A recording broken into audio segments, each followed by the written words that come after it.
Foci और range का concept निकल आया। तो यही ईडोफ प्री लोडेड सीफी का जो मिनी वेल डिजाइन है,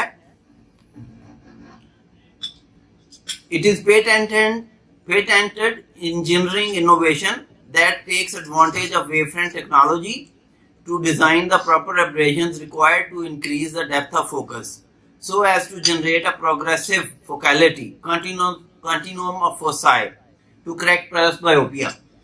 तो मैंने आपको बड़े आसान लफ्जों में बताया है कि ये असल में क्या करता है। ये स्टेटमेंट कॉम्प्रीहेंड करना बड़ा मुश्किल है।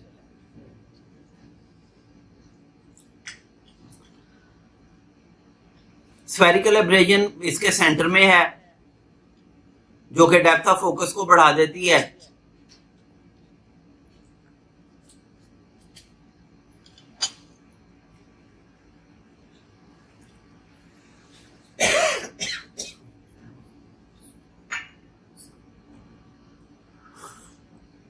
ये बातें तो आपको मेरे से ज्यादा पता होंगी मिनी वेल के बारे में। Mini well has a double square edge all over the optical plate for the whole dioptric range. That's a plus point. लेकिन मैं पर्सनली आपको अपना बता रहा हूँ, जो कोई बहुत ज्यादा एप्पल जैसी स्टडी पे बेस नहीं है।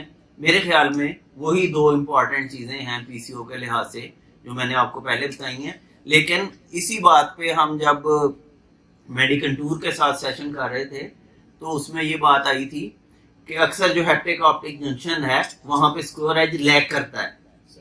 तो ये सीफी का और मेडिकंटूर का एडवांटेज है कि उन्होंने वहां भी स्क्वायर एज को कंटिन्यू किया है। तो the person who believe in square edge technology and it really hinders PCO, तो this may be a theoretical advantage of Sifi mini well design as well, कि इसमें कंटिन्यूस स्क्वायर एज है all around the optic, जो कि अक्सर lenses में haptic optic junction पे continue नहीं करता। और ये थोड़ी सी रीसेंट रियलाइजेशन है। अब जो मॉडर्न लेंसेज आ रहे हैं उसमें वो ये कोई इतनी बड़ी चेंज नहीं है, सारे अब इसको अडॉप्ट करते जा रहे हैं।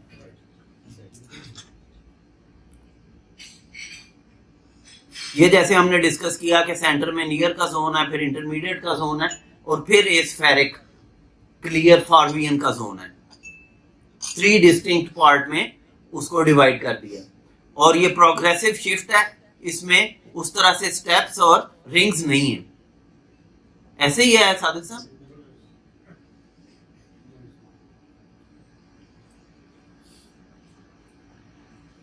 ये अलग-अलग जोन नहीं है, ये ब्लेंडेड है। हाँ, ये ब्लेंडेड है। और D1 जो पहला जोन है वो उसमें भी डबल जो ना वो नियर इंटरमीडिएट का डिस्टेंस है।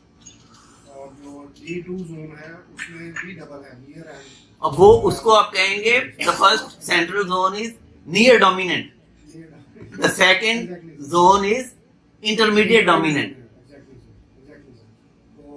Third is for, that is only for, वो स्फेरिक है।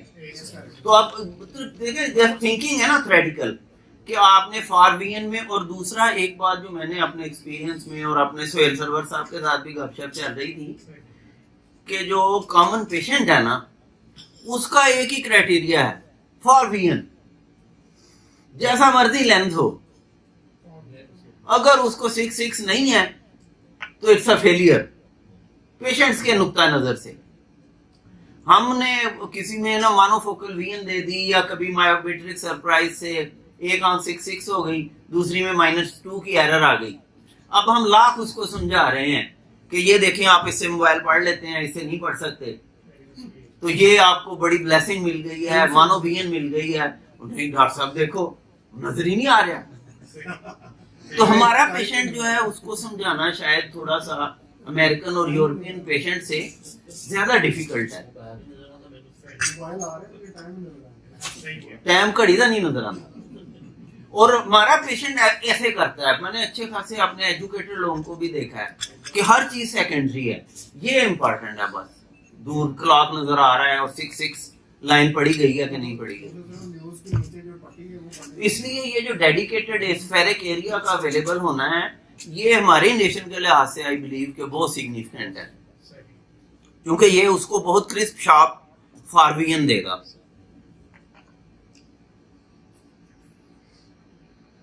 अच्छा, दूसरा इसमें ये भी फर्क है कि सेंटर में पॉजिटिव स्फेरिकल एब्रेजन है और जो इंटरमीडिएट D2 जोन है उसमें नेगेटिव स्फेरिकल एब्रेजन है। ये इस स्लाइड में इस पॉइंट को हाईलाइट किया हुआ है। तो दोनों किस्म के एडवांटेजेस पेशेंट को हासिल होते हैं। जैसा हमने शुरू में पढ़ा था कि वो कॉर्निया की 0.27 माइक्रोन पॉजिटिव स्फेरिकल एब्रेजन होती है और ओवरऑल सिस्टम में 90% पॉपुलेशन पॉजिटिव है, 10% नेगेटिव है। तो probably this fact theoretically may go to help both the sets of the population as well.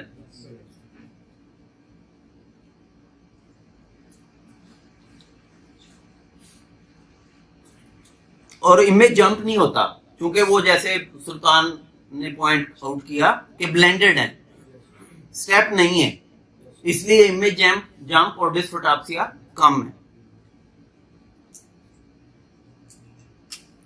Contrast sensitivity बेहतर है, लेकिन बहरहाल जितने भी मल्टीफोकल प्रोग्रेसिव डिजाइन हैं, जिस पेशेंट में कंट्रास्ट सेंसिटिविटी का फंक्शन कंप्रोमाइज्ड है उसके लिए ये कंट्रा इंडिकेटेड है लिटरली, कि किसी भी वजह से अगर मैकुला में कोई एक्स्ट्रा रेटिनल मेम्ब्रेन बन रही है, मैकुलर फंक्शन अगर कंप्रोमाइज है, तो फिर हम चाहेंगे कि हम उसको सिंगल फोकस लेंस डालें ताकि मैक्सिमम लाइट उसको फार पे मिले, और जब उसने नियर देखना हो तो एनएच पहनेगा तो मैक्सिमम लाइट उसको नियर पे मिलेगी। चाहे सीफी का डिजाइन हो, चाहे कोई और ट्राइफोकल डिजाइन हो, वो बहरहाल लाइट डिस्ट्रीब्यूशन को इफेक्ट करता है और एट अ सिंगल पॉइंट वो लाइट एनर्जी को तकसीम करते हैं सब। उसमें बहुत सारे गिमिक्स हैं, कोई कहता है जी 30-30-40, कोई मुख्तलिफ 50-25-25 कहते हैं। तो मैं तो अक्सर कहता हूँ जंगल में मोर नाचा किसने देखा, कि अब वो लेंस आंख में चला गया, अब वो कितना मुतासर करती है, प्रोबेबली उस पर लॉन्ग टर्म स्टडीज चाहिए। तो उसकी जो बॉटम लाइन सिर्फ हम यूज करते हैं कि जहां कंट्रास्ट सेंसिटिविटी फंक्शन कॉम्प्रोमाइज्ड है आई का, वहां पे आप कोई भी मल्टीफोकल ना डालें। रेटिनाइटिस पिगमेंटोसा का पेशेंट था, यंग था, अराउंड 35 इयर्स ऑफ एज, अभी मैंने लास्ट वीक ऑपरेट किया। कहते थे 5 लाख का लेंस डाल दें बच्चे को, लेकिन मैंने कहा कि I will go for monofocal, और मोनोफोकल ही डाला। क्योंकि जब दिल में मैंने उसको फिर सिंपल कहा, मैंने कहा देखो ये बात नहीं है मेरे लिए तो एक जैसा ही है डाल देना, but if is my son, my brother, I will go with my theoretical knowledge कि इसको जो मैक्सिमम स्टिमुलेशन चाहिए वो दी जाए ताकि उसको प्रॉब्लम ना हो कि उसको फार में भी फुल लाइट मिले, नियर में भी फुल लाइट मिले। तो इसलिए मैंने फिर वही चूज किया उसके लिए। तो प्रैक्टिकल एस्पेक्ट इतना ही है उसका। सर एक और जो हमारा क्लेम है रीडिंग स्पीड का, तो वो उसके लिए आप क्या कहेंगे? क्योंकि उसमें तो रीडिंग जब भी हम बेहतर तौर पे इतनी फास्ट या कर सकते हैं जब हमारा वही न्यूरो एडॉप्टेशन से फ्लुएंसी है स्टेप में, यानी कि गैप नहीं आता as compare to other lens. उसकी वजह क्या आपके जो दो चीजें जो हैं इनके ऊपर मुझे बल्कि अभी एक लुसिडिस के बारे में क्वेरी आई थी ऑनलाइन कि हम चाइना में इंपोर्ट करना चाह रहे हैं, तो आप हमें इसके बारे में अपना एक्सपीरियंस शेयर करें कि इसकी डीफोकस कर्व क्या है। डीफोकस कर्व ये है कि आपने कोई मल्टीफोकल लेंस डाला हुआ है तो आप उसको कोई दे दें नियोवियन का चार्ट, बॉटम लाइन वो पढ़ रहा है, आप उसके ऊपर आप नेगेटिव लेंस डाल रहे हैं और जहां पे वो ब्लर्ड हो जाता है आप नोट कर लेते हैं -1.5 पे ब्लर्ड हो गया, वहीं पे फासला वही है। अब आपने पॉजिटिव लेंस आगे रखने शुरू कर दिए उसके फ्रेम में और फिर देखा कि वो कहां ब्लर्ड हुआ है, तो वो फिर +1.5 पे हो गया। अब आपने उसको प्लॉट किया, that is defocus curve range. आप क्या चेक कर रहे हैं? Range of vision. इससे उसकी रेंज निकलेगी ना, जितनी उसकी डीफोकस कर्व हाई होगी उतनी उसकी रेंज ज्यादा होगी। तो मैं ये सोच रहा हूं कि रीडिंग स्पीड और डीफोकस कर्व इसके ऊपर हम एक स्टडी रन करें, और अल्हम्दुलिल्लाह ये जो 3-4 लेंसेज मैंने आपको बोले हैं ये अब हमारे एक्सपीरियंस में हैं, तो हम उन सब का डीफोकस कर्व भी मालूम करें और फिर आपसे कुछ लिटरेचर वगैरह लेके रीडिंग स्पीड के लिए भी देखते हैं व्हाट वी कैन डू। और एक और जो इंस्ट्रूमेंट है वेव फ्रंट एनालाइजर, वो मैं परचेज करने की सोच रहा हूँ। तो उससे हम ये वाला भी थोड़ा सा देख सकेंगे कि कौन सा लेंस आई में वेव फ्रंट एनालाइजर में कैसा बिहेव कर रहा है, और वो सारा जो पॉइंट स्प्रेड फंक्शन है और जो कॉमा है वो सारा वेव फ्रंट एनालाइजर हमें बता देता है एनालाइज करके। तो वो हम उसकी नज़र से भी इसको अब एनालाइज करना चाहेंगे और फिर इंशाल्लाह ज़रूर शेयर करेंगे। तो ये देख लीजिए, ये सीफी का जो क्लेम है, ये क्लेम था जब तक हमने खुद नहीं देखा। ये आप देख रहे हैं कि इसमें लेफ्ट में कितनी डिस्टॉर्शन हो रही है और राइट में नहीं हो रही। तो ये है नाइट टाइम ड्राइविंग में इसका एज, और ये वाकई दुरुस्त है। और जितना शार्प और अच्छा इमेज आप देंगे उतने ही कम ब्रेन और रेटिना को एक्सरसाइज करनी पड़ेगी। तो न्यूरो अडेप्टेशन तो हमारा फ्रेंड है, लेकिन जितना अच्छा क्लियर आप उसको इमेज फराहम करेंगे उतना ही पेशेंट का हैप्पीनेस का फैक्टर जो है वो ज्यादा होगा। तो लाइट कंडीशंस है, एनर्जी डिस्ट्रीब्यूशन है, पीपल डिपेंडेंस है, पीपल साइज है, ऑप्टिकल सरफेस क्वालिटी है, मटेरियल एंड डिजाइन, तो पेशेंट का क्या स्टेटस है, क्या प्रोफेशन है, ये सारी चीजें इंपॉर्टेंट हैं और तकरीबन सबको हमने टच कर लिया है, सिवाय इसके कि हमने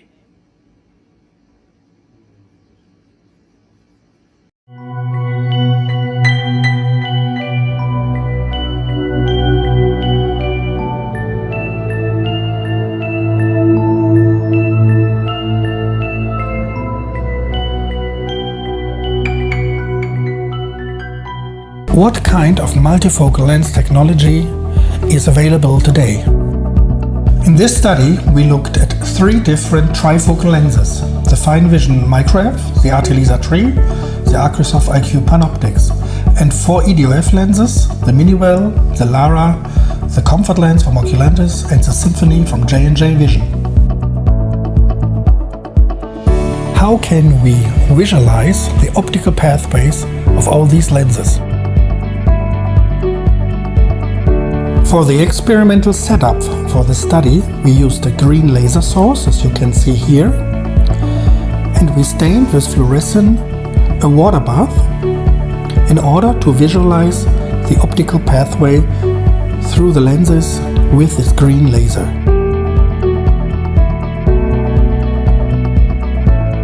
The lenses were put in a specific holder and were always kept in the wet state.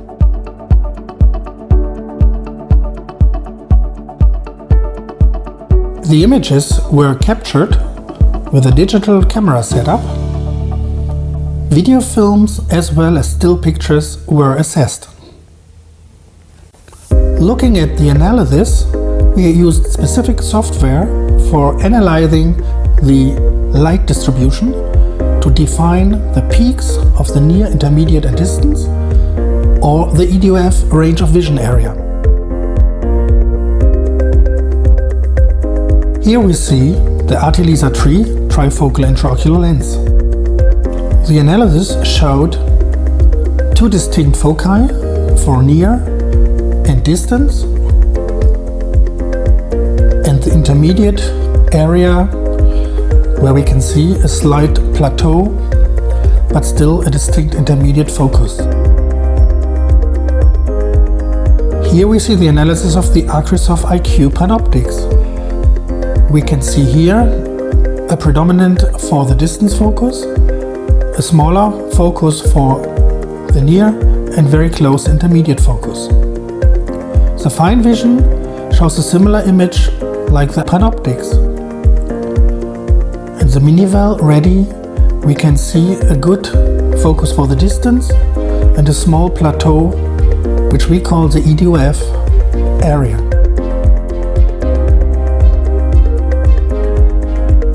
The ARTELARA, you can clearly see a similarity to the trifocal lens. However, you can see a distance and near focus and a plateau area, which we will also describe as the EDOF range. The Lentis Comfort with 1.5 diopter near addition is a bifocal lens, which can clearly be seen with two foci pretty close together. With the Symphony, we can clearly see the EDOF plateau type of range of vision that again we call an EDOF range.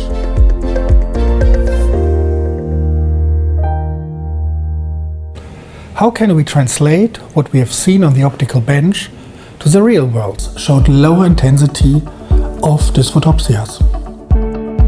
There are more things that we need to explore for the performance of modern trifocal and EDOF lens technology.